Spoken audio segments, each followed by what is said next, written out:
What's up everyone? So this is my first video with my new tripod, so I'm pretty excited about that. And I wanted to make a video today about the Royal Stars of Persia. So in astrology, the fixed stars, it's obviously in astronomy astrology, the stars that are the backdrop of everything that don't move, or they move very, very slowly. Like it's like extremely, extremely slow, so they're essentially fixed. So there's four stars known as the four Royal Stars of Persia, which each one is representing a certain part of the zodiac. Like the one I always talk about and know very well is Regulus. I mean, I have the fucking tattoo of it right there. It's the last degree of Leo. And there's also Antares. One second. Yeah, it's Antares, Fomalhaut, and Aldebaran. So if you have any planets in these parts of the zodiac, so Regulus is 29 degrees Leo, or anywhere around that. For Regulus, because it's on the edge of Leo, it's known as the heart of Leo. It's like the most Leo ever, but it's on the edge right before Virgo. So if you do have like a zero degree Virgo planet or ascendant or whatever, it doesn't count, because the whole point of Regulus is Leo. So with Formalhaut, and I'm going to tell you guys in a sec about what they mean. But you can just tell like by looking at your birth chart if you have any planets here. Pisces 5 degrees is Formalhaut, and then in Sagittarius 9 degrees is Antares, and then the one in Gemini is Aldebaran, and it's at 9 degrees Gemini, just about 10 degrees Gemini. So let's start with Aldebaran. So they're, like I said, they're all royal stars. They all are they're all taking their character representing one archangel. So Aldebaran at 10 Gemini is the Archangel Michael. It's known as the Watcher of the East. So I believe this comes from Persia, ancient Persian times, when they believed that these stars were actually their guardians, those who were watching over them. There's more history than that. I can get into that in a different video. But they were like very, very important back then. So it's the Watcher of the East, and it gives eloquence, high honors, integrity, popularity, courage, agitation, danger, loss, violent death. So it's like they say it's an unfortunate if you have this in like your Mars in 9 degrees Gemini. And also like a lot of these, they work better in certain planets than others, right? So the main reason that I made this video is because I told you guys that I look at a lot of celebrity charts. Like I'll just listen to a musician or see someone on TV. I'm just curious as hell. So I'll look at their chart and I see things, I see patterns. And one pattern I've seen a lot is so many singers.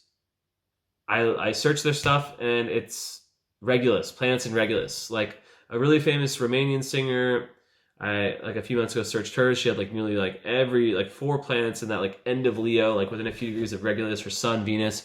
And then I was just I just randomly saw Dua Lipa. I don't know anything about her, honestly. I've heard like a few of her songs my entire life, but I know she has like a new CD. She's on YouTube. I searched her chart and boom, Sun and Venus in Regulus.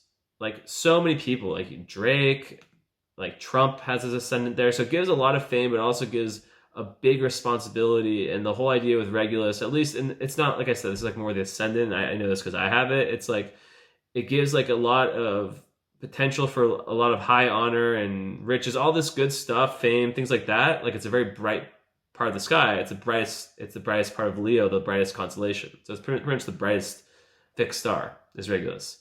But there's like this thing where it's like if you seek revenge, then terrible things will happen to you. It's like car accidents. Like there'll be situations that come up where you'll have to learn to let things go. So yeah, the list of people that have it. Did I just say Drake? I think I just did. Sorry. Lots of famous people: Elton John, Donald Trump, Woody Allen, Justin Timberlake, Robbie Williams, Avril Lavigne, just to name a few. Agatha Christie, Henry Ford. Like it's just a lot. Like and that's only the ascendant, and then you can go through the sun. Like it's just Bill Clinton, Mother Teresa, Sean Connery, Usain Bolt. I mean, I'm just reading Coco Chanel. I'm just reading off the ones I like that I think people will know, but there's tons. And J.K. Rowling for Regulus Mercury, right? That Mercury is like it's like writing, it's like the mind. Michael Jackson also Mercury. Venus, just tons of people. Anyways, I'm not gonna make the whole video about that.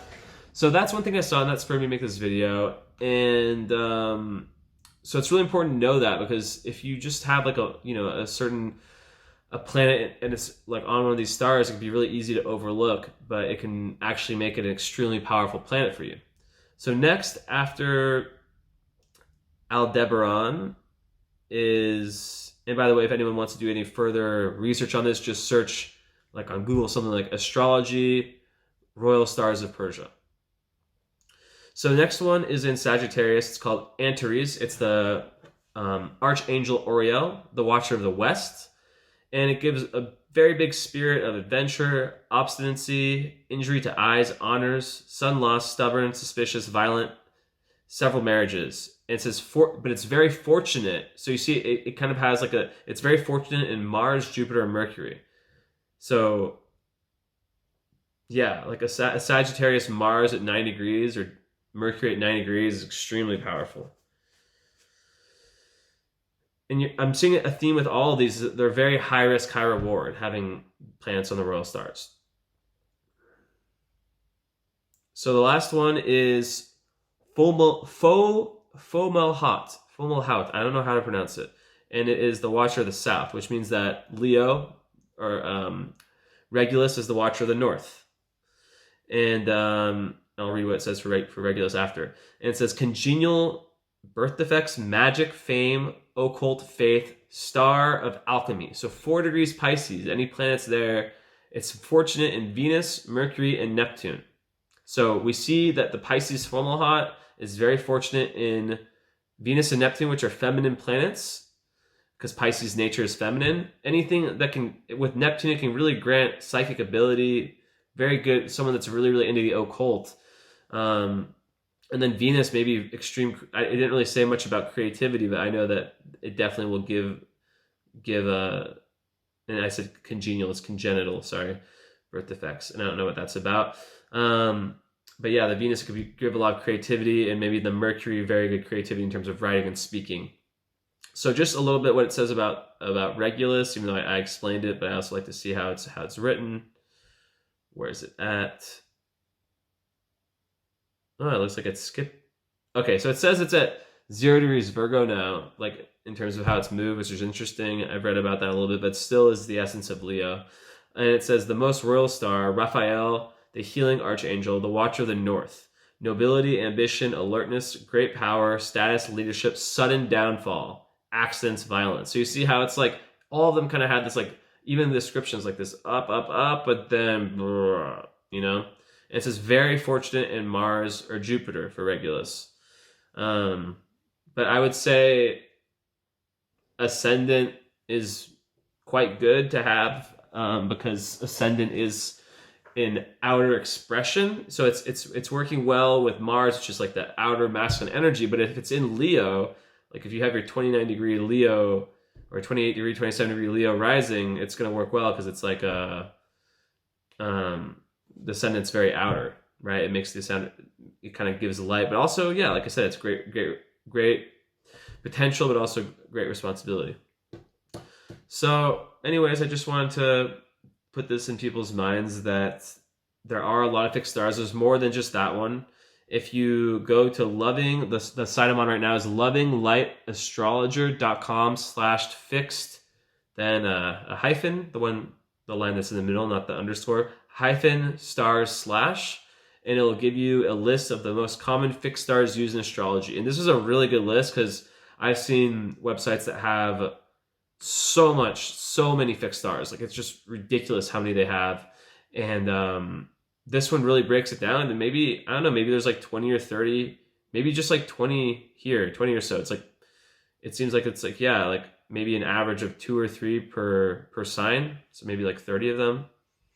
And maybe I'm going to try to like memorize all these. So I'm really happy I found this.